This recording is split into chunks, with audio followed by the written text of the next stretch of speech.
Hello प्यारे बच्चों, ये है आपकी कार्यपत्रक संख्या 85 जो आपको 17 अक्टूबर 2020 को करनी है।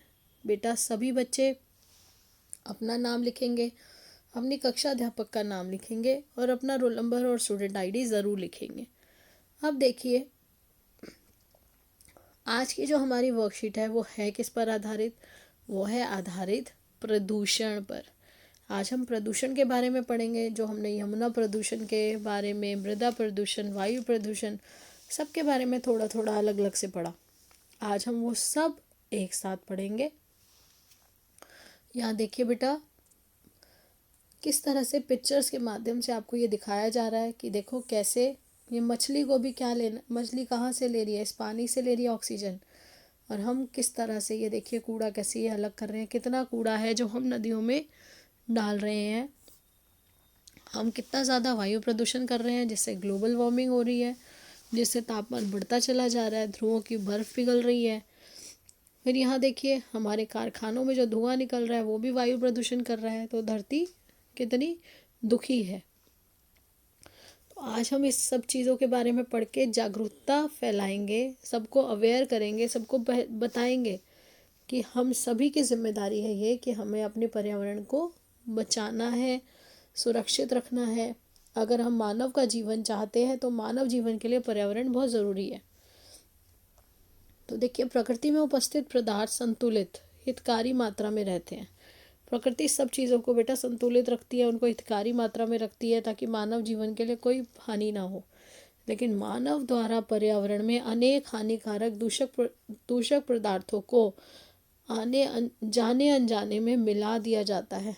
हम मानव क्या करते हैं, कभी जानते हुए और कभी अनजाने में दूषित पदार्थ जो होते हैं वो प्रकृति में मिला देते हैं, अपने पर्यावरण में डाल देते हैं, जिससे प्रकृति के संतुलन का दोष पैदा होता है, जिससे प्रकृति का संतुलन बिगड़ जाता है।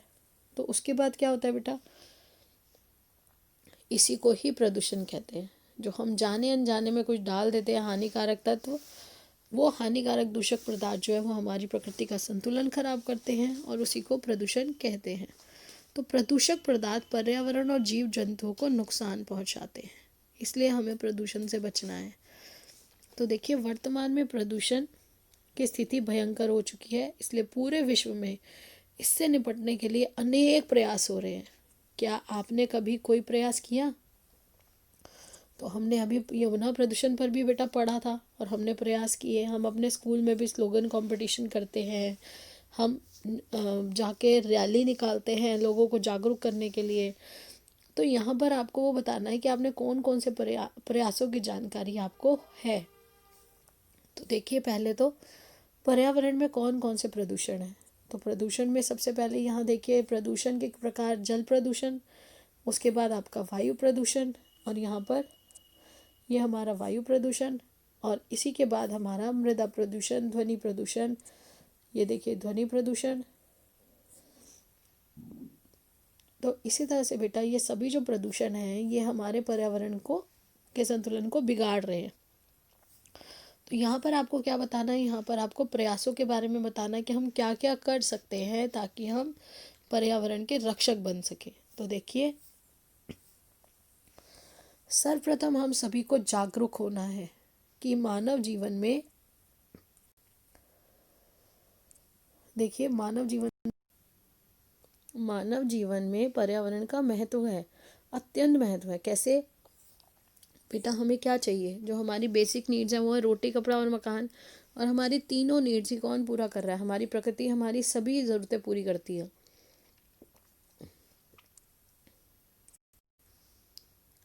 पर्यावरण दूषित होने पर मानव जीवन खतरे में पड़ जाएगा। बेटा हम हवा भी कहाँ से ले रहे हैं? हमारी प्रकृति से ले रहे हैं। हमें सांस लेने की हवा मिलती है, रहने को, खाने को, हर चीज़ हमें प्रकृति से मिल रही है। अगर हम प्रकृति के संतुलन को बिगाड़ेंगे तो क्या होगा?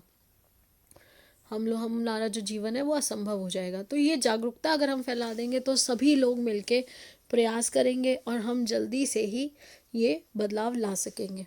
दूसरा, हमने अभी ये पढ़ा था यमुना के प्रदूषण के समय में भी कि हमें 4 Rs का इस्तेमाल हमेशा करना है। इसको हमेशा ध्यान रखना है। Refuse, reuse, reduce, reuse, recycle.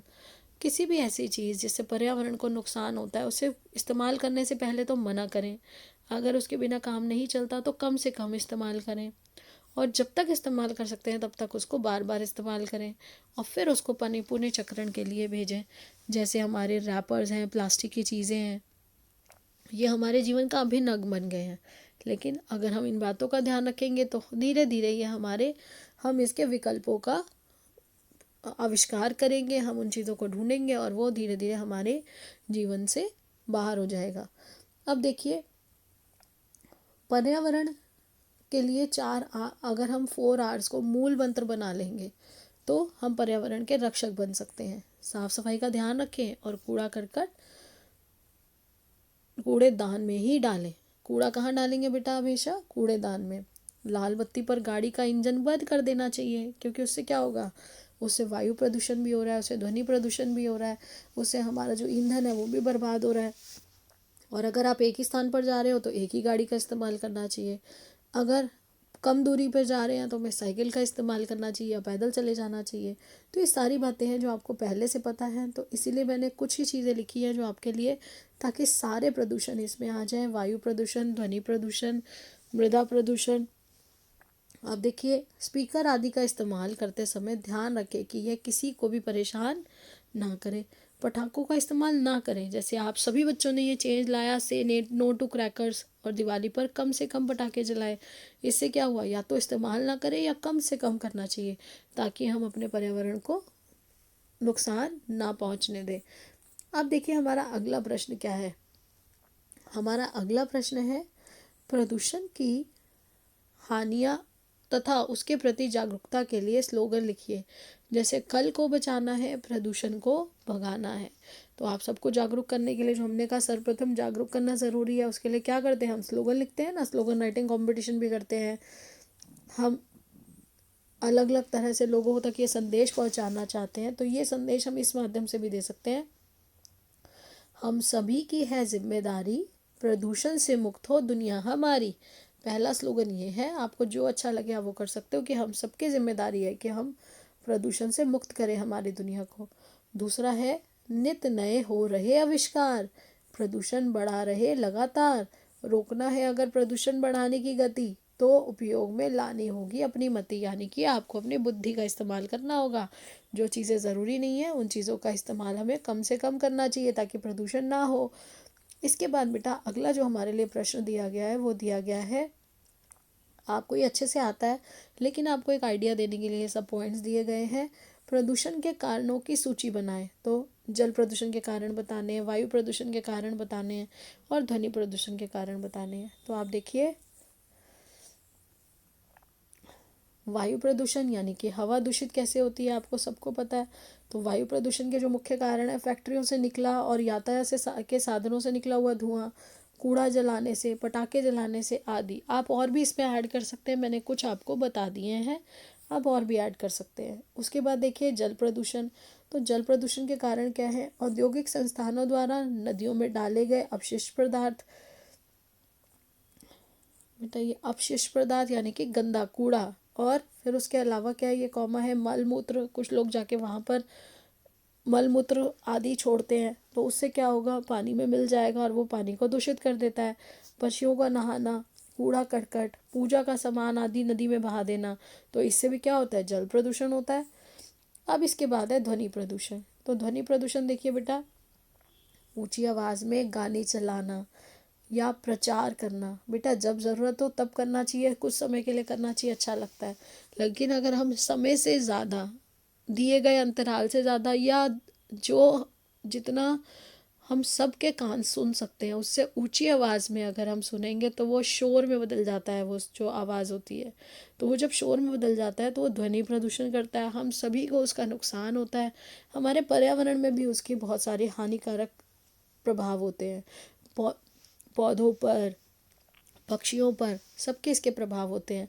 जब आप अच्छे से इसे जानेंगे तो आपको पता चलेगा कि जिसे हम मज़ा समझ रहे हैं, वो क्षण भर का मज़ा बहुत सारे नुकसान भी कर सकता है। बड़ी बड़ी मशीनों के चलने पर भी बहुत ज़्यादा आवाज़ होती है, तो ध्वनि प्रदूषण होता है। लाउड स्पीकर का दुरुपयोग करते हैं कुछ लोग, या फिर ख़राब स्पीकर होने पर भी उसका प्रयोग करते हैं तो फटी फटी सी आवाज़, ऊंची सी आवाज़ जो हमारे कानों को सुहाती नहीं है तो वो शोर में बदल जाती है। या बड़े बड़े पटाखे जलाना, जैसे कुछ लोग क्या करते हैं दिवाली पे दिखाने के लिए बड़ी बड़ी लड़ियाँ जला देते हैं। वो बेटा अपने पैसे भी खराब कर रहे हैं, हमारे संसाधन भी खराब कर रहे हैं और हमारी पर्यावरण को भी दूषित कर रहे हैं। तो ऐसा किसी को नहीं करने देना है, इसीलिए आपको ये वर्कशीट बेटा कराई गई है ताकि आप सब जागरूक होंगे, तभी आप दूसरों को भी इसके बारे में बता सकेंगे। और मुझे पता है कि आप बहुत अच्छे से सारे काम कर रहे हैं और अब तो आपके सब्जेक्ट वाली वर्कशीट्स आ रही हैं और आपकी कॉमन वर्कशीट केवल सैटरडे को आएगी।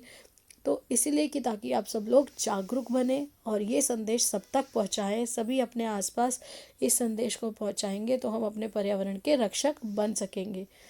अब देखिए, कोविड के संदर्भ में उचित व्यवहार संबंधी जो हमें संदेश दिया गया है वो है नियमित रूप से अपने हाथों को साबुन और पानी से ज़रूर धोएं।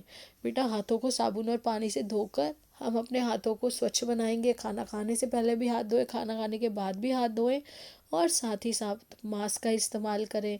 6 फीट या फिर 2 गज की दूरी बनाए रखें ताकि हम खुद भी सुरक्षित रह सकें और अपने प्रियजनों को भी सुरक्षित रख सकें।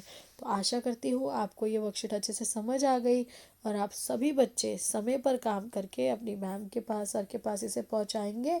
और सबसे बड़ी बात, इस काम को करने के साथ साथ बेटा जागरूक खुद बनना है, पहले अपने अंदर चेंज लाना है। जब आप चेंज लाएंगे तो वो सोशल चेंज आपकी फैमिली और फैमिली से सोसाइटी तक पहुँचेगा। तो इसी आशा के साथ keep learning, enjoy learning, stay blessed and healthy. Keep in touch. Have a nice day. Bye.